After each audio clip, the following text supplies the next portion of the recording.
Hello students, welcome to chemistry class. So in the last class we have studied about atomic masses and molecular masses, and also we have studied about the average atomic mass and how to calculate the molecular mass of the compound. So in this class let us understand about the formula mass. So what is the difference between the formula mass and molecular mass? So both the formula mass and molecular mass is similar, but the difference is formula mass is to be used only for the ionic compounds. So ionic compounds to masses ಅನ್ನು ನಾವು express ಮಾಡಬೇಕು ಅಂತಂದ್ರೆ ಆವಾಗ ನಾವು ಯಾವುದನ್ನು use ಮಾಡಬೇಕು, formula mass ಅನ್ನು use ಮಾಡ್ತೀವಿ. ಸೊ ಅಲ್ಲಿ ನಾವು ಮಾಲಿಕ್ಯುಲರ್ ಮಾಸಸ್ ಅನ್ನು ಯೂಸ್ ಮಾಡಲ್ಲ. ಏನಿದು ಫಾರ್ಮುಲಾ ಮಾಸ್ ಅಂತಂದ್ರೆ ಏನು? ಯಾಕೆ ಅಯಾನಿಕ್ ಕಾಂಪೌಂಡ್ಸ್ಗೆ ಫಾರ್ಮುಲಾ ಮಾಸ್ ಅಂತಾನೆ ಎಕ್ಸ್ಪ್ರೆಸ್ ಮಾಡಬೇಕು, ಯಾಕೆ ಅದನ್ನು ಮಾಲಿಕ್ಯುಲರ್ ಮಾಸ್ ಅಂತ ಕರೀಬಾರ್ದು? There is one reason for that. For example, let us take an ionic compound such as sodium chloride. Sodium chloride. So the formula for the sodium chloride is to be represented as NaCl, right? So the sodium chloride contains both the positive ion as well as negative ion. So the positive ion is Na plus and the negative ion is Cl minus. For example, let us see, this is the arrangement of atoms in the sodium chloride crystal. That is, each Na plus is surrounded by 6 Cl minus ions. Each Na plus is surrounded by 6 Cl minus ions. Like that, each Cl minus is also to be surrounded by 6 Na plus ions. So it is Na plus 1, 2, 3 and downward directionally ondirutte 4 and it is 5 and it is 6. That is, each Na plus is surrounded by 6 Cl minus ions. Similarly, each Cl minus ion is also surrounded by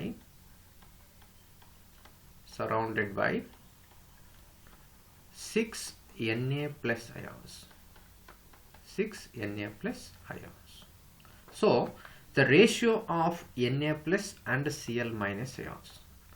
Ratio of Na plus and Cl minus ions is 6:6, right? So Na plus ions 6 ಇದೆ and Cl minus ions ಎಷ್ಟಿದೆ? 6 ಇದೆ. So ratio ಅವಾಗ ಏನು ಬರುತ್ತೆ? 6:6. That is equal to 1:1, right? So the ratio of sodium chloride in the formula unit is Na1 and Cl1. So it is equal to NaCl, right? So this is to be called as formula unit.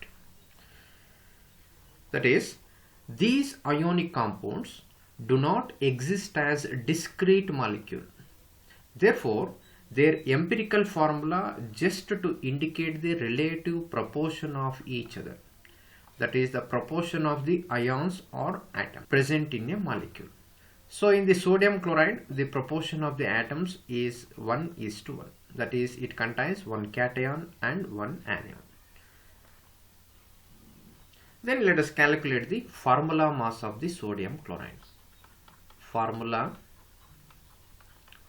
mass of NaCl. So for sodium chloride, so the formula mass is, that is, sum of the atomic masses of elements. Here the elements are sodium and chlorine, right? So the elements masses is to be added. That is atomic mass of sodium plus atomic mass of Cl. So atomic mass of sodium is 23.0 U unified mass and it is 35.5 unified mass. So by adding these two values, that is 5.5 plus 3, so that is 8 and it is 5, right? So formula mass of the sodium chloride is 58.5. So formula mass, molecular mass generally ಎರಡೂ ಒಂದೇ ಥರನೇ calculate ಮಾಡ್ತೀವಿ, ಏನೂ difference ಇಲ್ಲ. But ಏನು ಅಂತಂದರೆ ionic ಕಾಂಪೌಂಡ್ಸಲ್ಲಿ ಇವ್ಯಾವುದೂ discrete molecules ಇರಲ್ಲ. Just ಅದರ ಪ್ರಪೋರ್ಷನ್ ಆಫ್ ಕ್ಯಾಟಯಾನ್ಸ್ ಆನಿಯಾನ್ಸ್ ಬೇಸಿಸ್ ಮೇಲೆ ನಾವು ಮಾಸನ್ನು ಕ್ಯಾಲ್ಕುಲೇಟ್ ಮಾಡ್ತೀವಿ. ಅದನ್ನೇ ನಾವು ಫಾರ್ಮುಲಾ ಮಾಸ್ ಅಂತ ಕರಿಬೇಕು.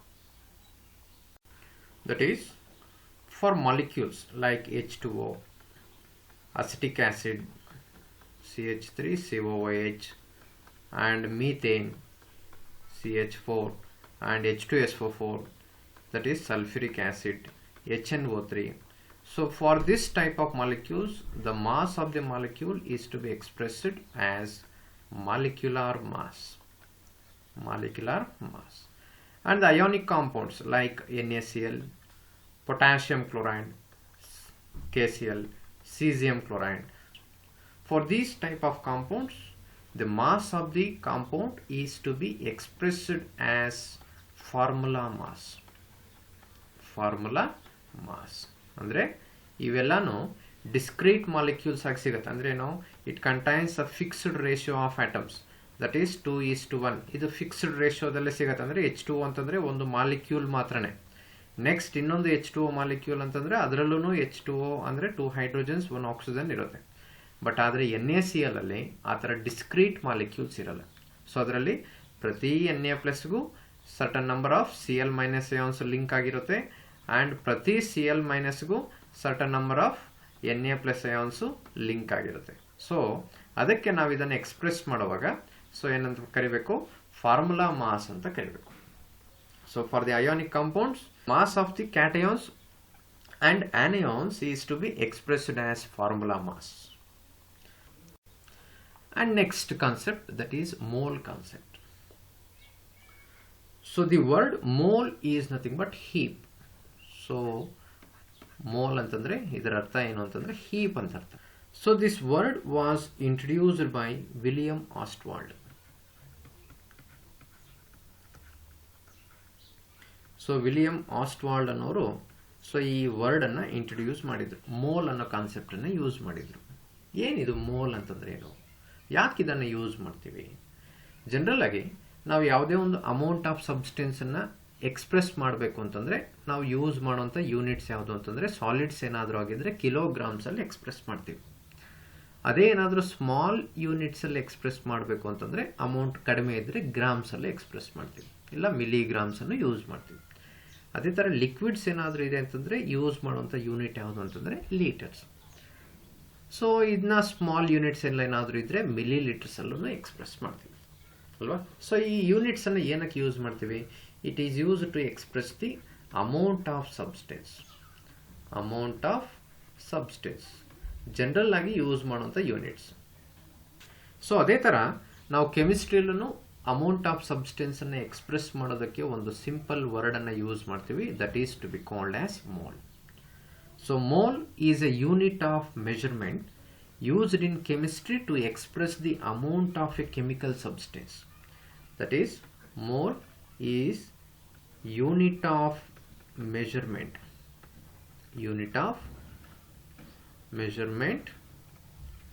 used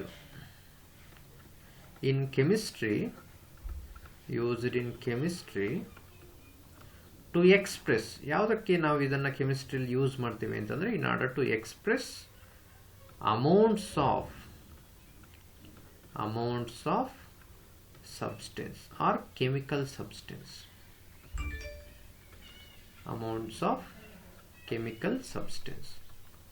ಸೊ ಈ ಅಮೌಂಟ್ ಎಷ್ಟಿದೆ, ಯಾವುದೇ ಒಂದು ಕೆಮಿಕಲ್ ಸಬ್ಸ್ಟೆನ್ಸ್ ತಗೋಣ, ಆ ಕೆಮಿಕಲ್ ಸಬ್ಸ್ಟೆನ್ಸಲ್ಲಿ ಎಷ್ಟು ಅಮೌಂಟ್ ಇದೆ ಅನ್ನೋದನ್ನು ಎಕ್ಸ್ಪ್ರೆಸ್ ಮಾಡೋದಕ್ಕೆ ಯೂಸ್ ಮಾಡುವಂಥ ಯೂನಿಟನ್ನೇ ಸೊ ನಾವೇನಂತ ಕರಿಬೇಕು, ಮೋಲ್ ಅಂತ ಕರಿತೀವಿ. ಸೊ ಏನು ಹಾಗಾದರೆ ಮೋಲನ್ನು ಯಾವ ಥರ ಡಿಫೈನ್ ಮಾಡಬಹುದು ಅಂತ ನೋಡೋಣ. So mole is defined as the amount of substance that contains as many elementary entities. So it is the amount of substance. ಏನೇನಿರುತ್ತೆ ಈ ಅಮೌಂಟ್ ಆಫ್ ಸಬ್ಸ್ಟೆನ್ಸಲ್ಲಿ? That contains many elementary entities or particles. ಆ particles either atoms ಆದರೂ ಆಗಿರ್ಬೋದು, molecules ಆದರೂ ಆಗಿರ್ಬೋದು, ions ಆದರೂ ಆಗಿರ್ಬೋದು, ಎಲೆಕ್ಟ್ರಾನ್ಸ್ ಆದರೂ ಆಗಿರ್ಬೋದು. ಒಂದು ಹೀಪಷ್ಟು ಆಟಮ್ಸ್ ಇದೆ, ಇಲ್ಲ ಒಂದು ಹೀಪಷ್ಟು ಮಾಲಿಕ್ಯೂಲ್ಸ್ ಇದೆ, ಇಲ್ಲ ಹೀಪಷ್ಟು ಅಯಾನ್ಸ್ ಇದೆ ಅಂತಂದರೆ ಆ ಅಮೌಂಟನ್ನು ಎಕ್ಸ್ಪ್ರೆಸ್ ಮಾಡೋದಕ್ಕೆ ಯೂಸ್ ಮಾಡುವಂಥ unit. So the amount of substance that contains as many elementary entities or particles as there are atoms in exactly 12 grams of carbon-12 isotope. So 12 grams of carbon-12 isotopes ಅಲ್ಲಿ ಎಷ್ಟು number of atoms ಇದೆಯೋ ಅಷ್ಟು number of atoms ಇನ್ನೊಂದು ಸಬ್ಸ್ಟೆನ್ಸಲ್ಲಿ ಇದೆ ಅಂತಂದರೆ ಅಂಥ ಸಬ್ಸ್ಟೆನ್ಸನ್ನು ವೆಯ್ಟನ್ನು express ಮಾಡೋದಕ್ಕೆ ನಾವು ಯೂಸ್ ಮಾಡುವಂಥ ಯೂನಿಟ್ ಯಾವುದು ಅಂತಂದರೆ that is to be called as mole. So mole is nothing but the amount of substance that contains as many elementary particles, particles atoms ಆಗಿರ್ಬೋದು, ಮಾಲಿಕ್ಯೂಲ್ಸ್ ಆಗಿರ್ಬೋದು, ಅಯಾನ್ಸ್ ಆಗಿರ್ಬೋದು, ಎಲೆಕ್ಟ್ರಾನ್ಸ್ ಆಗಿರ್ಬೋದು, ಆ ನಂಬರ್ ಆಫ್ ಪಾರ್ಟಿಕಲ್ಸ್ ಎಷ್ಟಿರಬೇಕು ಅಂತಂದರೆ that is exactly equal to the number of atoms or particles present in the 12 grams of carbon-12 isotope. ಈ 12 grams of carbon-12 isotopes ಅಲ್ಲಿ ಎಷ್ಟು ನಂಬರ್ ಆಫ್ ಪಾರ್ಟಿಕಲ್ಸ್ ಇರುತ್ತೋ ಅಷ್ಟು ನಂಬರ್ ಆಫ್ ಪಾರ್ಟಿಕಲ್ಸ್ ಏನಾದರೂ ಆ ಸಬ್ಸ್ಟೆನ್ಸಲ್ಲಿ ಇದೆ ಅಂತಂದರೆ ಅದನ್ನೇ ನಾವೇನು ಕರಿತೀವಿ, ಮೋಲ್ ಅಂತ ಕರಿತೀವಿ. ಸೊ ಹಾಗಾದರೆ ಈ ಕಾರ್ಬನ್ನಲ್ಲಿ ಅಂದರೆ 12 ಗ್ರಾಮ್ಸ್ ಆಫ್ ಕಾರ್ಬನ್ನಲ್ಲಿ ಎಷ್ಟು ನಂಬರ್ ಆಫ್ ಪಾರ್ಟಿಕಲ್ಸ್ ಇರುತ್ತೆ, ಅಂದರೆ ಎಷ್ಟು ನಂಬರ್ ಆಫ್ ಆಟಮ್ಸ್ ಇರುತ್ತೆ. ಸೊ ಯಾವ ಥರ ಅದನ್ನು ಕ್ಯಾಲ್ಕುಲೇಟ್ ಮಾಡಬೇಕು ಅನ್ನೋದನ್ನು ನೋಡೋಣ. That is number of atoms, number of atoms in 12 grams of carbon-12 isotope. We know that, so the mass of carbon-12 atom, that is to be determined by using the mass spectroscopy, that is equal to 1.992648 into 10 to the power minus 23 grams. So ಅಂದರೆ ಒಂದು carbon ಆಟಮ್ದು mass spectroscopy ಪ್ರಕಾರ ಅಂದರೆ mass ಸ್ಪೆಕ್ಟ್ರೋಮೀಟರನ್ನು use ಮಾಡಿಕೊಂಡು ಅದರ ವೆಯ್ಟನ್ನು measure ಮಾಡಿದ್ರೆ ಎಷ್ಟು ಬರ್ತಾ ಇದೆ, 1.992648 into 10 to the power minus 23 grams ಅಷ್ಟು ಬರ್ತಾ ಇದೆ. ಸೊ ಹಾಗಾದರೆ ನಂಬರ್ ಆಫ್ ಆಟಮ್ಸ್ ಎಷ್ಟಿದೆ ಅನ್ನೋದನ್ನು ಕ್ಯಾಲ್ಕುಲೇಟ್ ಮಾಡೋಣ. That is number of atoms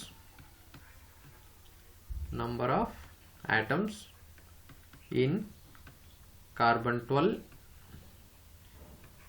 is equal to, that is the mass of carbon, ಎಷ್ಟು ಮಾಸ್ ತಗೊಂತಾ ಇದೀವಿ, 12 grams per mole of carbon-12 divided by 1.992648 into 10 to the power minus 23 grams per carbon-12 atom ಅಲ್ವಾ. ಒಂದು carbon-12 atomದು mass spectroscopy ಪ್ರಕಾರ ಎಷ್ಟು mass ಬರ್ತಾ ಇದೆ, 1.992648 into 10 to the power minus 23 grams ಅಷ್ಟು ಬರ್ತಾ ಇದೆ. ಸೊ 1 ಮೋಲ್ ಅಂತಂದರೆ ಕಾರ್ಬನ್-12 ಮಾಸ್ ಎಷ್ಟು ತಗೊತಾ ಇದ್ದೀವಿ, 12 grams ಅಂತ ತಗೊತಾ ಇದ್ದೀವಿ. That is 12 grams per mole of carbon twelve. So ಅವೆರಡನ್ನು ಸಿಂಪ್ಲಿಫೈ ಮಾಡಿದ್ರೆ ಫೈನಲ್ ಆಗಿ ಬರುವಂಥ answer that is 6.0221367 into 10 to the power 23 atoms per mole, right?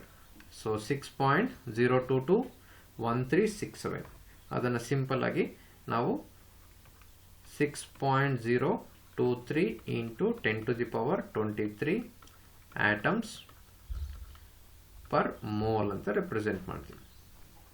That is 6.023 into 10 to the power 23 atoms. ಅಂದರೆ 12 grams ಆಫ್ ಕಾರ್ಬನ್ನಲ್ಲಿ ಎಷ್ಟು number of atoms ಇರುತ್ತೆ ಅಂತಂದರೆ 6.023 into 10 to the power 23 atoms ಇರುತ್ತೆ. So ಯಾವುದೇ ಒಂದು ಸಬ್ಸ್ಟೆನ್ಸ್ದು ನಂಬರ್ ಆಫ್ ಪಾರ್ಟಿಕಲ್ಸನ್ನು ನಾವು count ಮಾಡಿದಾಗ ಆ ಪಾರ್ಟಿಕಲ್ಸ್ ಏನಾದರೂ 6.023 into 10 to the power 23 equal ಆಗಿ ಬಂದಿದೆ ಅಂತಂದರೆ ಅದನ್ನೇ ನಾವೇನಂತ ಕರಿಬೇಕು, 1 mole ಆಫ್ ಸಬ್ಸ್ಟೆನ್ಸ್ ಅಂತ ಕರಿಬೇಕು, right? So the mole is defined as the amount of substance that contains as many elementary entities, that entities are either atoms, ions, molecules, or electrons, or protons, neutrons, etc.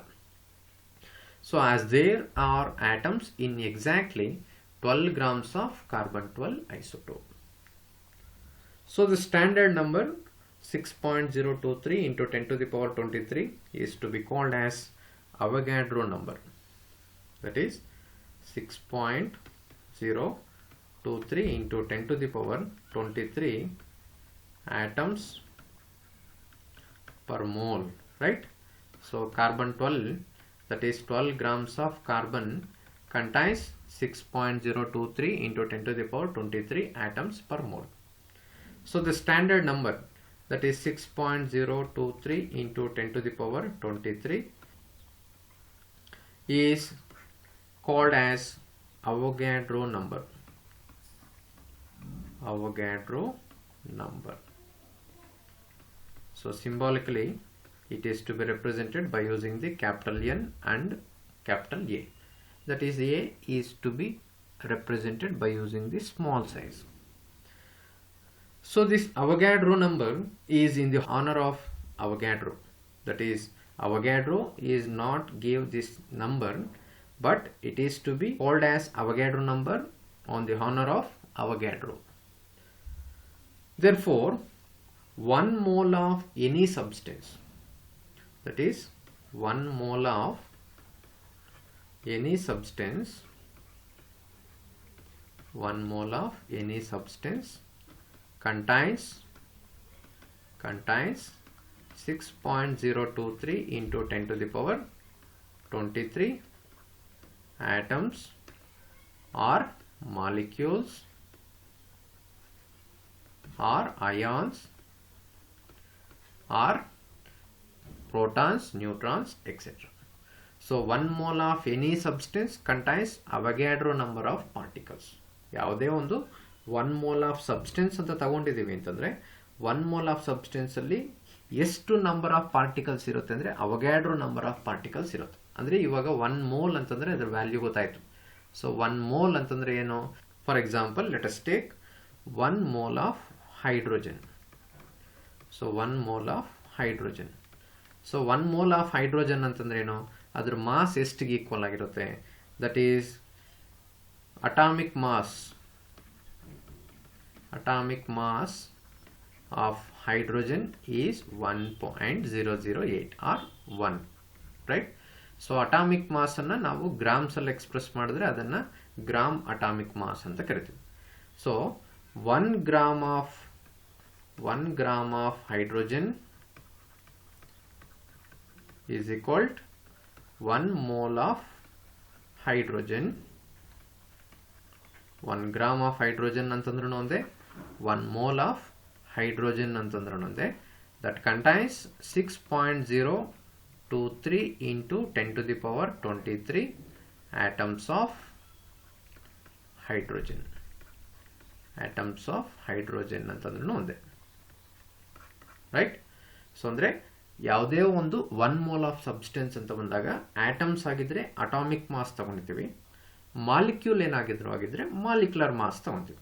So ಅಷ್ಟು molecular mass ಅಲ್ಲಿ ಅಂದರೆ for example 1 gram of hydrogen ಅಂತ ತಗೊಂಡಾಗ 1 gram of hydrogen ಅಂತಂದ್ರೆ that value is equal to 1 mole of hydrogen. So 1 mole of hydrogen ಅಲ್ಲಿ ಎಷ್ಟು number of atoms ಇರುತ್ತೆ? 6.023 into 10 to the power 23 atoms ಅಷ್ಟಿರುತ್ತೆ. ಸೊ ಅದೇ ಥರ ಇನ್ನು ಒಂದು ಎಕ್ಸಾಂಪಲ್ ಯಾವುದಾದ್ರು ತಗೋಣ. That is 1 mole of water molecule or 1 mole of water. So ಏನಿದು 1 mole of ವಾಟರ್ ಅಂತಂದರೆ ದಟ್ ಈಸ್ 1 mole ಅಂದರೆ ಏನು? ಮಾಲಿಕ್ಯುಲರ್ ಮಾಸ್ ಆಫ್ ವಾಟರ್ ತಗೋಣ. Molecular mass of water that is equal to ಎಷ್ಟು ಬರುತ್ತೆ? 18 grams ಆರ್ 18 U ಅಲ್ವಾ? ಯಾವುದಾದ್ರೂ use ಮಾಡಿ. ಸೊ ಜನರಲ್ ಆಗಿ ಮಾಲಿಕ್ಯುಲರ್ ಮಾಸ್ ಅಂತ ಯೂಸ್ ಮಾಡುವಾಗ ನಾವು ಯೂನಿಟ್ ಅನ್ನ ಯು ಅಂತಾನೆ ಯೂಸ್ ಮಾಡಬೇಕು. ಮೋಲಾರ್ ಮಾಸ್ ಅಂತ ಎಕ್ಸ್ಪ್ರೆಸ್ ಮಾಡಿದಾಗ ಜನರಲ್ ಆಗಿ ಗ್ರಾಮ್ಸ್ ಅಂತ ಯೂಸ್ ಮಾಡ್ತೀವಿ. ಅದನ್ನ ನೆಕ್ಸ್ಟ್ ಕಾನ್ಸೆಪ್ಟ್ ಅಲ್ಲಿ ಎಕ್ಸ್ಪ್ಲೈನ್ ಮಾಡ್ತೀವಿ. ಸೊ ಇವಾಗ ಮಾಲಿಕ್ಯುಲರ್ ಮಾಸ್ ಎಷ್ಟು ಬರ್ತಾ ಇದೆ? 18 U ಅಂತ ಬರ್ತಾ ಇದೆ. ಸೊ ಅಂದ್ರೆ 18 grams of water that is equal to 1 mole of water contains 6.023 into 10 to the power 23 water molecules. 23 water molecules ಅಂದ್ರೆ ನಾವು 18 grams ಅಷ್ಟು ವಾಟರ್ ಅನ್ನು ವೇಯ್ ಮಾಡಿದ್ರೆ ಆ 18 grams ಆಫ್ ವಾಟರ್ ಅಲ್ಲಿ ಎಷ್ಟು ನಂಬರ್ ಆಫ್ ವಾಟರ್ ಮಾಲಿಕ್ಯೂಲ್ಸ್ ಇರುತ್ತೆ ಅಂತಂದ್ರೆ 6.023 into 10 to the power 23 water molecules ಇರುತ್ತೆ. ಸೊ ಅದೇ ತರ ಸೋಡಿಯಂ ಕ್ಲೋರೈಡ್ ಏನಾದರೂ ತಗೊಂಡ್ರೆ 1 mole ಆಫ್ ಸೋಡಿಯಂ ಕ್ಲೋರೈಡ್ ಅಂತ ತಗೊಂಡ್ರೆ this 1 mole of sodium chloride contains 6.023 into 10 to the power 23 formula units of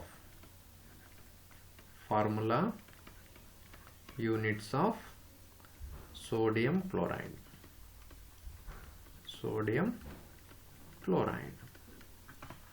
So andre that contains 6.023 into 10 to the power 23 Na plus ions ಇಷ್ಟಿರುತ್ತೆ. Cl minus ions ಎಷ್ಟಿರುತ್ತೆ 6.023 into 10 to the power 23 Cl minus ions. ಒಂದು formula unit ಅಲ್ಲಿ Na plus ions ಎಷ್ಟಿರುತ್ತೆ 6.023 into 10 to the power 23 Na plus ions ಇರುತ್ತೆ. 6.023 into 10 to the power 23 Cl minus ions ಇರುತ್ತೆ. ಅಂದರೆ 1 mole ಅಂತ concept ಬಂದಾಗ first ನೀವು ಕ್ಯಾಲ್ಕುಲೇಟ್ ಮಾಡಬೇಕಾಗಿದ್ದು ಮಾಲಿಕ್ಯುಲರ್ ಮಾಸ್. ಸೊ ಅಷ್ಟು ಗ್ರಾಮ್ಸ್ ಅಷ್ಟು ಆ ಸಬ್ಸ್ಟೆನ್ಸ್ ಅನ್ನು ತಗೊಂಡಿದ್ದೀವಿ ಅಂತಂದರೆ ಆ ಸಬ್ಸ್ಟೆನ್ಸ್ ಅಲ್ಲಿ 6.023 into 10 to the power 23 atoms ಆದರೂ ಇರುತ್ತೆ, ಮಾಲಿಕ್ಯೂಲ್ಸ್ ಆದರೂ ಇರುತ್ತೆ, ಇಲ್ಲ ಅಯಾನ್ಸ್ ಆದರೂ ಇರುತ್ತೆ. ಸೊ ನಾವು ಮಾಲಿಕ್ಯೂಲ್ ಅಂತ ತಗೊಂಡಾಗ Avogadro number of molecules per mole ಅಂತ ಹೇಳಬೇಕು. ಆಟಮ್ ಅಂತ ತಗೊಂಡಾಗ Avogadro number of atoms per mole ಅಂತ ಹೇಳ್ತೀವಿ. ಅದೇ ಏನಾದರೂ ಫಾರ್ಮುಲಾ ಯೂನಿಟ್ಸ್ ಅಂತ ತಗೊಂಡಾಗ so that number of formula units ಅಂತ ಹೇಳಬೇಕು. ಅಂದರೆ Avogadro number of formula units ಅಂತ ಹೇಳಬೇಕು. ಆರ್ ಅದನ್ನು ನಾವು ಯಾವ ಥರ ಎಕ್ಸ್ಪ್ರೆಸ್ ಮಾಡ್ಬೋದು, ನಂಬರ್ ಆಫ್ ಅಯಾನ್ಸ್ ಅಂದ್ರೆ ಏನು, this number of that is Avogadro number of cations, Avogadro number of anions ಅಂತ ಎಕ್ಸ್ಪ್ರೆಸ್ ಮಾಡ್ಬೋದು. That is to be called as mole.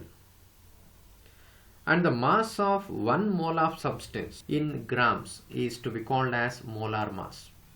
So ಯಾವುದೇ ಒಂದು ಮಾಸ್ ಅನ್ನು ಅಂದ್ರೆ ಏನು 1 mole of substance ದು ಮಾಸಸ್ ಅನ್ನು ನಾವು ಗ್ರಾಮ್ಸ್ ಅಲ್ಲಿ ಎಕ್ಸ್ಪ್ರೆಸ್ ಮಾಡಿದ್ರೆ ಅದನ್ನೇ ನಾವೇನಂತ ಕರಿಬೇಕು, ಮೋಲಾರ್ ಮಾಸ್ ಅಂತ ಕರಿಬೇಕು.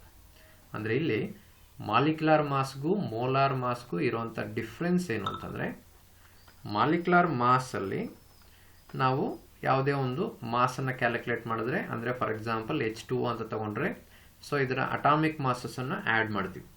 ಅಟಾಮಿಕ್ ಮಾಸಸ್ ಅನ್ನು ಆಡ್ ಮಾಡಿದ್ರೆ ಟೋಟಲ್ ಆಗಿ ಬರುವಂತದ್ದು ಎಷ್ಟು ಬರುತ್ತೆ, ವಾಟರ್ ಮಾಲಿಕ್ಯೂಲ್ಗೆ 18U. ಅಂದ್ರೆ ಮಾಲಿಕ್ಯುಲರ್ ಮಾಸ್ ಅನ್ನು ಎಕ್ಸ್ಪ್ರೆಸ್ ಮಾಡುವಾಗ ನಾವು ಯೂನಿಫೈಡ್ ಮಾಸ್ ಯೂನಿಟ್ ಅನ್ನು ಯೂಸ್ ಮಾಡಬೇಕು. ಅದೇ ಮೋಲಾರ್ ಮಾಸ್ ಅಂತ ಎಕ್ಸ್ಪ್ರೆಸ್ ಮಾಡುವಾಗ 1 ಮೋಲ್ ಆಫ್ ಸಬ್ಸ್ಟೆನ್ಸ್ ದು ಮಾಸ್ ಅನ್ನು ನಾವು ಗ್ರಾಮ್ಸ್ ಅಲ್ಲಿ ಎಕ್ಸ್ಪ್ರೆಸ್ ಮಾಡಬೇಕು. ಸೊ 1 ಮೋಲ್ ಆಫ್ ಸಬ್ಸ್ಟೆನ್ಸ್ ಅಂತಂದ್ರೆ ಇವಾಗ H2O ಮಾಲಿಕ್ಯುಲರ್ ಮಾಸ್ ಎಷ್ಟು ಬರ್ತಾ ಇದೆ 18. That is to be expressed in the grams.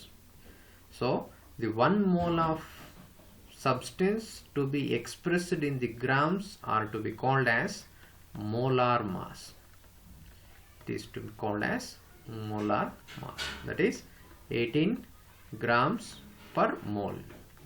ಈ ತರ ಆದರೂ ರೆಪ್ರೆಸೆಂಟ್ ಮಾಡಿ, ಇಲ್ಲ 18 grams per mole ಅಂತ ಆದ್ರೂ ಬರಿ. ಸೊ ಇದು ಎಕ್ಸ್ಪ್ರೆಸ್ ಮಾಡ್ತಾ ಇರುವಂತದ್ದೇನು, ಏನು ಇಂಡಿಕೇಟ್ ಮಾಡುತ್ತೆ, ಮೋಲಾರ್ ಮಾಸ್ ಅನ್ನು ಇಂಡಿಕೇಟ್ ಮಾಡುತ್ತೆ. Right. So mass of 1 mole of substance in grams is to be called as molar mass. Like that, the volume of 1 mole of molecules, that is the volume occupied by 1 mole molecules of a gaseous substance. The volume occupied by 1 mole molecules of gaseous substance. ಯಾವುದಾದ್ರೂ ಒಂದು gases ಅಂತ ತಗೊಂಡಾಗ 1 mole of molecules ಇದೆ ಅಂತಂದ್ರೆ ಆ 1 mole of molecules ಎಷ್ಟು volume ಅನ್ನು occupy ಮಾಡ್ಕೊಂಡಿರುತ್ತೋ ಆ ವಾಲ್ಯೂಮ್ ಅನ್ನೇ ನಾವು ಎಕ್ಸ್ಪ್ರೆಸ್ ಮಾಡುವಾಗ ಮೋಲಾರ್ ವಾಲ್ಯೂಮ್ ಅಂತ ಕರಿತೀವಿ. ಆರ್ ಅದನ್ನು ನಾವು gram molar volume or gram molecular volume ಅಂತಾನು ಕರಿಬಹುದು. ಸೊ ಜನರಲ್ ಆಗಿ so 1 mole of any gas that is 1 mole of any gas occupies a volume of 22.4 liters at STP, standard temperature pressure. So STP ಅಲ್ಲಿ ಯಾವುದೇ ಒಂದು 1 mole of gas ಅಂತ ತಗೊಂಡಿದ್ದೀವಿ ಅಂತಂದ್ರೆ ಆ 1 mole ಆಫ್ ಗ್ಯಾಸ್ ಎಷ್ಟು volume ಅನ್ನು ಆಕ್ಯುಪೈ ಮಾಡ್ಕೊಂಡಿರುತ್ತೆ ಅಂದ್ರೆ 22.4 ಲೀಟರ್ಸ್ ಅಷ್ಟು ಆಕ್ಯುಪೈ ಮಾಡ್ಕೊಂಡಿರುತ್ತೆ. ಅದರ ಅರ್ಥ ಏನು? That is 1 mole of carbon dioxide ಅಂತ ತಗೊಂಡ್ರೆ that 1 mole of carbon dioxide occupies 22.4 liters by volume, 22.4 liters by volume at STP. So at standard temperature and pressure alli 1 mole of carbon dioxide gas occupies 22.4. ಅದೇ ತರ 1 mole of oxygen gas anta tagondru, that 1 mole of oxygen gas also occupies same volume, that is 22.4 liters by volume at standard temperature and pressure. So andre yavadadru gas tagolli adu 1 mole ಅಷ್ಟು ಇರಬೇಕು. So 1 mole ಅಂತ ಬಂದಾಗ ಏನು, ಅದರ mass ಅನ್ನು express ಮಾಡಬೇಕು ಅಂತಂದ್ರೆ for example oxygen gas ಅಂತ ಬಂದಾಗ ಆಕ್ಸಿಜನ್ ಮಾಲಿಕ್ಯೂಲ್ದು ಮಾಲಿಕ್ಯುಲರ್ ಮಾಸ್ ತಗೊಳ್ಳಿ. ಸೊ ಅಷ್ಟು ಗ್ರಾಮ್ಸ್ ಅಷ್ಟು ಆಕ್ಸಿಜನ್ 22.4 ಲೀಟರ್ಸ್ ಆಕ್ಯುಪೈ ಮಾಡ್ಕೊಳ್ಳುತ್ತೆ. ಅದೇ ತರ carbon dioxide molecular mass calculate ಮಾಡಿದ್ರೆ ಸೊ ಅದು ಎಷ್ಟು ವಾಲ್ಯೂಮ್ ಅನ್ನು ಆಕ್ಯುಪೈ ಮಾಡ್ಕೊಳ್ಳುತ್ತೆ ಅಂದ್ರೆ 22.4 ಲೀಟರ್ಸ್ ಅಷ್ಟು ವಾಲ್ಯೂಮ್ ಅನ್ನು ಆಕ್ಯುಪೈ ಮಾಡ್ಕೊಂಡಿರುತ್ತೆ. That is molar mass is the mass of 1 mole of substance in grams, and volume occupied by 1 mole molecules of the gaseous substance is to be called as molar volume. So andre molar mass ಬಂದಾಗ ನಾವು grams ಅಲ್ಲಿ express ಮಾಡ್ತೀವಿ, molar volume ಅಂತ ಬಂದಾಗ volumes ಅಲ್ಲಿ express ಮಾಡ್ತೀವಿ. Volume ಅಂತ ಬಂದಾಗ ಯಾವುದೇ ಒಂದು 1 mole of gas ಅಂತ ತಗೊಂಡಿದ್ದೀವಿ ಅಂತಂದ್ರೆ that 1 mole of gas always occupies 22.4 liters by volume at standard temperature and pressure. ಅಂದ್ರೆ ನೀವು ಪ್ರತಿಯೊಂದು ಕಾಂಪೌಂಡ್ನು ಮೋಲ್ಸ್ ಅಲ್ಲಿ ಎಕ್ಸ್ಪ್ರೆಸ್ ಮಾಡಬೇಕು ಅಂತಂದ್ರೆ ಯಾವ ತರ ಅದನ್ನ ಕ್ಯಾಲ್ಕುಲೇಟ್ ಮಾಡಬೇಕು ಅನ್ನೋದನ್ನ ಚೆನ್ನಾಗಿ ಕಲ್ತ್ಕೊಂಡ್ಬಿಟ್ಟಿದ್ದಾರೆ ಅಂತಂದ್ರೆ ನಿಮಗೆ ಕಂಪ್ಲೀಟ್ ಕೆಮಿಸ್ಟ್ರಿ ಈಸಿ ಆಗುತ್ತೆ. ಸೊ ಅಂದ್ರೆ ನಾವು ಪ್ರತಿ ಸಲಿನೂ ಯಾವುದೇ ಒಂದು ಚಾಪ್ಟರ್ ತಗೊಂಡ್ರು ಅದರಲ್ಲಿ ಮೋಲ್ ಅನ್ನೋ ಕಾನ್ಸೆಪ್ಟ್ ಅನ್ನು ಯೂಸ್ ಮಾಡ್ತಾನೆ ಬರ್ತೀವಿ. ಆ ಮೋಲ್ ಅಂತಂದ್ರೆ ಏನು ಅಂತಂದ್ರೆ ಅದರ ಮೀನಿಂಗ್ ಏನು, ಅದನ್ನ ಯಾವ ತರ ಕ್ಯಾಲ್ಕುಲೇಟ್ ಮಾಡಬೇಕು ಅನ್ನೋದನ್ನ ಚೆನ್ನಾಗಿ ಪ್ರಾಕ್ಟೀಸ್ ಮಾಡಬೇಕು. So the above relations can be summarised as the number of moles of atoms. So ಇವಾಗ ನಂಬರ್ ಆಫ್ ಮೋಲ್ಸ್ ಅನ್ನ ಕ್ಯಾಲ್ಕುಲೇಟ್ ಮಾಡಬೇಕು ಅಂತಂದ್ರೆ ಏನು ಫಾರ್ಮುಲಾ ಯೂಸ್ ಮಾಡ್ಬೋದು ಅಂತಂದ್ರೆ mass of that element divided by atomic mass. ಯಾವುದಾದ್ರೂ ಒಂದು ಆಟಮ್ ಕೊಟ್ಟಿದ್ದ ಅನ್ಕೊಳ್ಳಿ. ಸೊ ಇವಾಗ number of moles of atoms ಅನ್ನ ಕ್ಯಾಲ್ಕುಲೇಟ್ ಮಾಡಬೇಕು. So number of moles of atoms ಅನ್ನ ಕ್ಯಾಲ್ಕುಲೇಟ್ ಮಾಡಬೇಕು ಅಂದ್ರೆ ನೀವು ಮಾಡಬೇಕಾಗಿದ್ದು ಮಾಸ್ ತಗೊಳ್ಳಿ ಡಿವೈಡೆಡ್ ಬೈ ಆ ಎಲಿಮೆಂಟ್ ಅಟಾಮಿಕ್ ಮಾಸ್ ಇಂದ ಡಿವೈಡ್ ಮಾಡಿದ್ರೆ ನಿಮ್ಗೆ ಎಷ್ಟು number of moles of atoms ಇರುತ್ತೆ ಅನ್ನೋದು ಗೊತ್ತಾಗುತ್ತೆ. ಅದೇ ತರ ಮಾಲಿಕ್ಯೂಲ್ಸ್ ಕ್ಯಾಲ್ಕುಲೇಟ್ ಮಾಡಬೇಕು ಅಂದ್ರೆ mass of molecule divided by molecular mass and number of moles of gas. So that is equal to volume of the gas divided by 22.4 liters. Number of moles ಅನ್ನ calculate ಮಾಡೋದಕ್ಕೆ 3 important formulas ಕೊಟ್ಟಿದ್ದೀನಿ. One is number of moles of atoms, number of moles of molecules and number of moles of gases. So competitive ಎಕ್ಸಾಮ್ಗೆ ತುಂಬಾ important point ಇದು. Next 1 mole contains 6.022 into 10 to the power 23 particles. That is equal to Avogadro number ಅಂತಾನು ಕರಿತೀವಿ. And number of molecules ಅನ್ನ calculate ಮಾಡೋದಕ್ಕೆ ಒಂದು formula ಇದೆ. So ಇಷ್ಟೊತ್ತು ನಾವು ಕ್ಯಾಲ್ಕುಲೇಟ್ ಮಾಡಿದ್ದು number of moles of molecules. So ಇಲ್ಲಿ ನಂಬರ್ ಆಫ್ ಮಾಲಿಕ್ಯೂಲ್ಸ್ ಅನ್ನ ಕ್ಯಾಲ್ಕುಲೇಟ್ ಮಾಡಬೇಕು ಅಂದ್ರೆ formula number of moles into Avogadro number. ಅಂದ್ರೆ ನಂಬರ್ ಆಫ್ ಮೋಲ್ಸ್ ಏನ್ ಬಂದಿರುತ್ತೋ ಅದನ್ನ ಅವಗ್ಯಾಡ್ರೋ ನಂಬರ್ ಜೊತೆ ಮಲ್ಟಿಪ್ಲೈ ಮಾಡಿದ್ರೆ ಬರುವಂತದ್ದೇ number of molecules. Next number of atoms ಅನ್ನು ಕ್ಯಾಲ್ಕುಲೇಟ್ ಮಾಡೋದಕ್ಕೆ ಒಂದು ಫಾರ್ಮುಲಾ ಏನು, number of atoms equal to number of molecules into atomicity. ಏನು ಅಟಾಮಿಸಿಟಿ ಅಂತಂದರೆ, ಫಾರ್ ಎಕ್ಸಾಂಪಲ್ H2O ಮಾಲಿಕ್ಯೂಲ್ ಅಂತ ತಗೊಂಡ.